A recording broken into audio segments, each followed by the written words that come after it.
தமிழ்நாட்டில் தேர்தல் நடைபெற்ற 234 சட்டசபை தொகுதிகளுக்கும் நாளை ஓட்டு எண்ணிக்கை நடைபெறுகிறது. இதையொட்டி பலத்த பாதுகாப்பு ஏற்பாடுகள் செய்யப்பட்டு உள்ளன. உலகம் முழுவதும் இந்த வாரம் நர்சுகள் வாரமாகவும், இன்று வியாழக்கிழமை நைட்டிங்கேல் பிறந்த நாள் சர்வதேச நர்சுகள் தினமாகவும் கொண்டாடப்படுகிறது.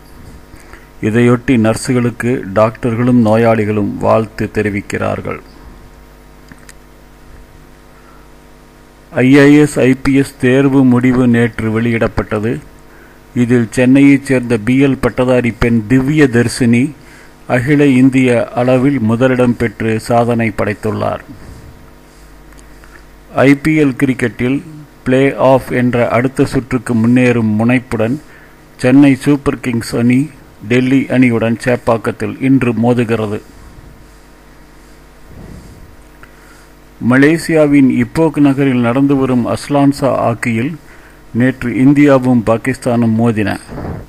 முடிவில் பாகிஸ்தான் அணி 3-1 என்ற கோல் கணக்கில் வெற்றி பெற்றது. IPL கிரிக்கெட்டில் ஜெய்ப்பூர் சவாய் மான்சிங் ஸ்டேடியத்தில் நேற்று நடந்த 55வது லீக் ஆட்டத்தில் ராஜஸ்தான் ராயல்ஸ் அணியும் பெங்களூர் ராயல்ஸ் சேலஞ்சர்ஸ் அணியும் பலப்பரீட்சை நடத்தின. பெங்களூர் ராயல்ஸ் சேலஞ்சர்ஸ் அணி 17 ஓவர்களில் 1 விக்கெட்டுக்கு 151 ரன்கள் குவித்து 9 விக்கெட்டுகள் வித்தியாசத்தில் வெற்றியை சுவைத்தது.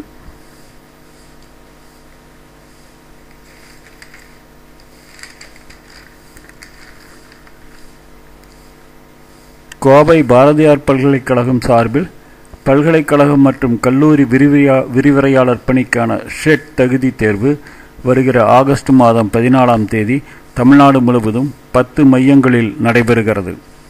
இதற்கான விண்ணப்பங்கள் 14/6/2011 முதல் வழங்கப்பட உள்ளது.